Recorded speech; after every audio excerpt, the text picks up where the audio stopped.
So this is what it's like when you are in a 100D. Pretty cool.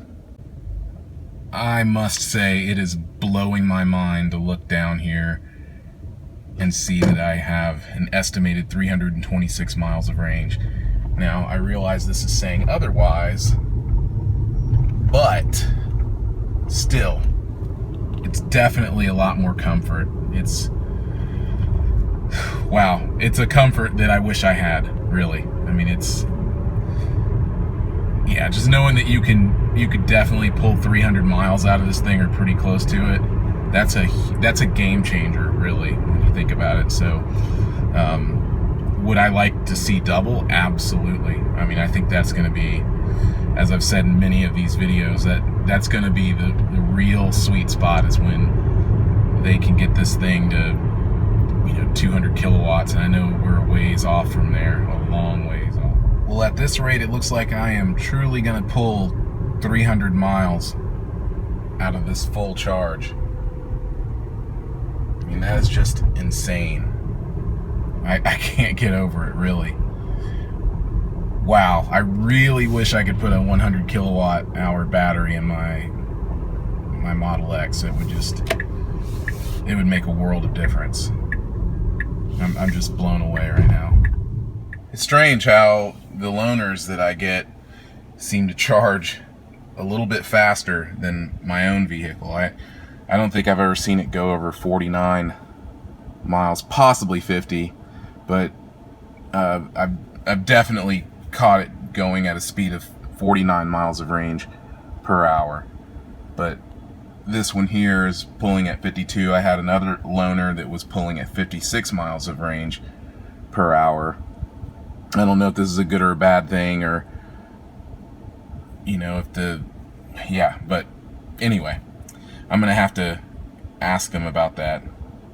And I would love to find a way to get a 100 kilowatt battery in my Model X, because there's a huge difference in comfort with the range that you get in comparison to the 90. But anyway, that's it. Just wanted to note this and get some pics of it along with the video, and that'll do it. So now we're up to 54 miles of range per hour.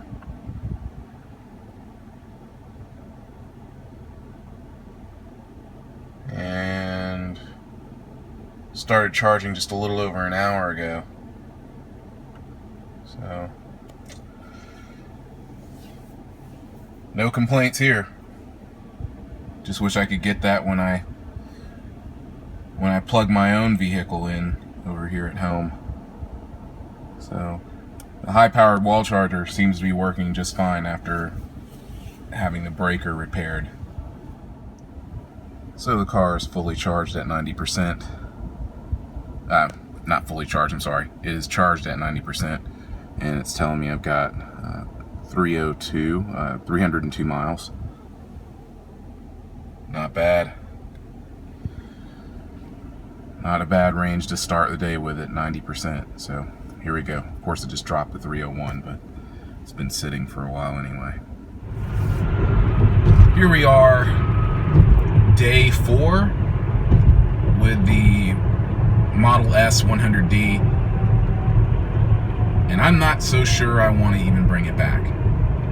I miss my car, I really do. I love my Model X, but the range on this thing is just sickening. I mean, and it's super accurate too. It's not, you don't lose.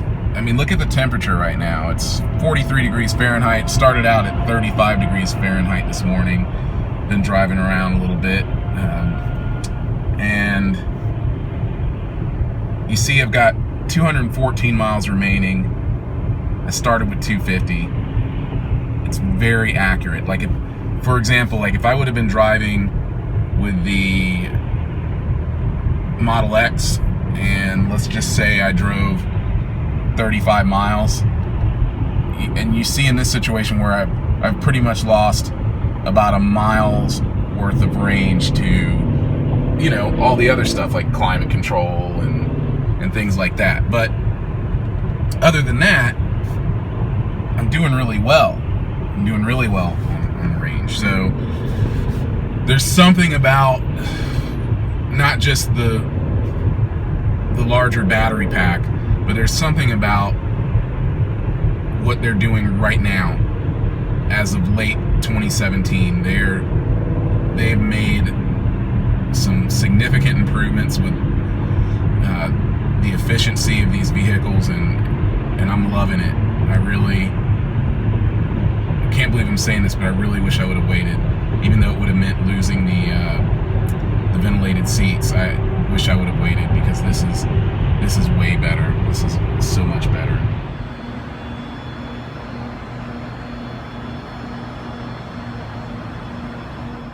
So here we are, back at Tesla, getting ready to turn the car in. Put quite a few miles on it. That's actually 2,156 miles I put on it. I drove 2 miles before I reset the trip meter to log what I've been doing. But yeah, it's been a pretty good experience driving the 100D. I really like it. It's too bad that I don't have that kind of range with my vehicle, but anyway, I'm gonna go on and turn it into these guys now, and I'll talk more about it later.